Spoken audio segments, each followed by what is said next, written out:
In today's video, we will look at the rules of good writing in today's business. The topic has been taken from the BCA second semester English language course. The textbook is Communication for Business, a Practical Approach by Shirley Taylor. So what entails good writing in today's business world? So we'll be looking at some characteristics or traits of good writing. So first thing is we have to come straight to the point. That means not beating around the bush or not being wordy and not wasting resources. Resources can be, for example, time, or resources could be, for example, in the old days, it used to be like, for example, telegram. So you could send so many characters, for example. In today's world, it's not like that, but time is very precious, and especially time is valuable for people, for example, CEOs who may be receiving hundreds of emails. And if we could say something in, for example, 20 words, and if we are writing 200 words email, that's an overkill. And most probably that email might not be read or sent to spam folder, for example.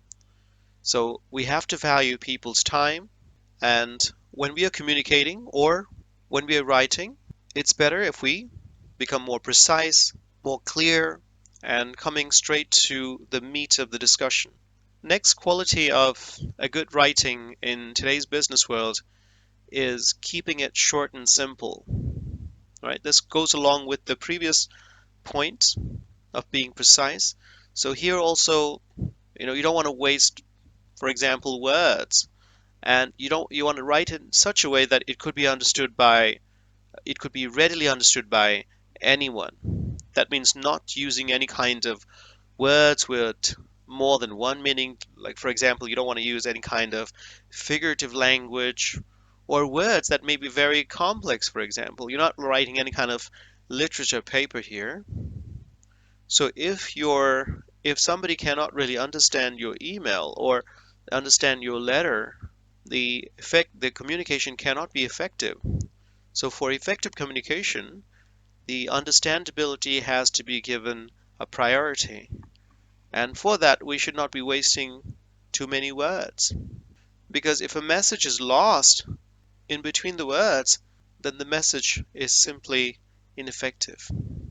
And it's generally desired to write in active voice and not in passive voice. Having said that, there may be time and place where passive voice may be okay, especially when you don't want to disclose the doer of an action.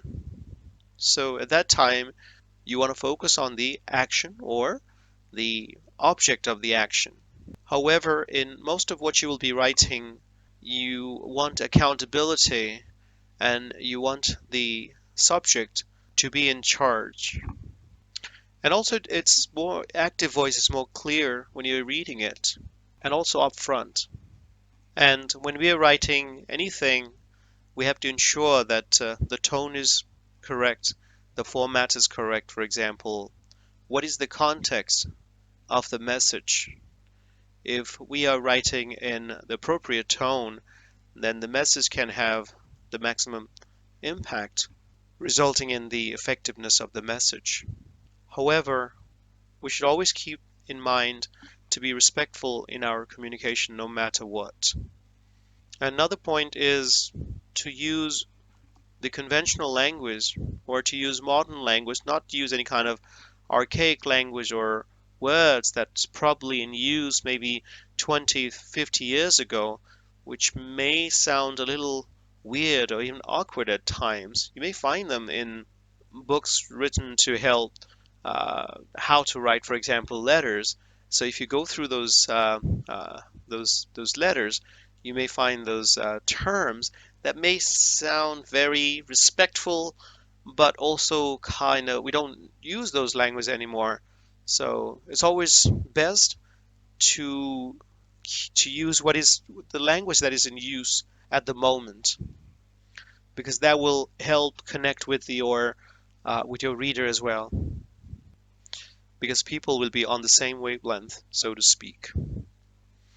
And certainly try avoiding any kind of technical terms or any kind of confusing terms. So generally speaking, it's always best to review your writing before you send any letter or emails. So if you are including any terms and if you think that the reader of your emails won't be able to understand the jargon or create some kind of confusion because of those terms, so it's always best to avoid those. So don't do any kind of second guessing, or don't try to impress people by using terms that knowingly, or even at times you may do it like unknowingly.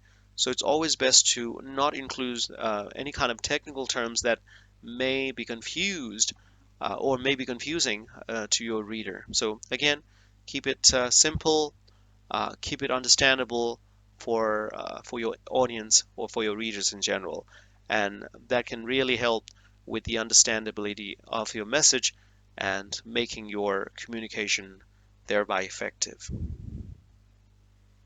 So in today's short video, we went through the rules of good writing in today's business. So in the next videos, we'll be going through how to write ads, leaflets, notices, and also business memos, minutes, circulars, and different types of letters, as well as how to write a report.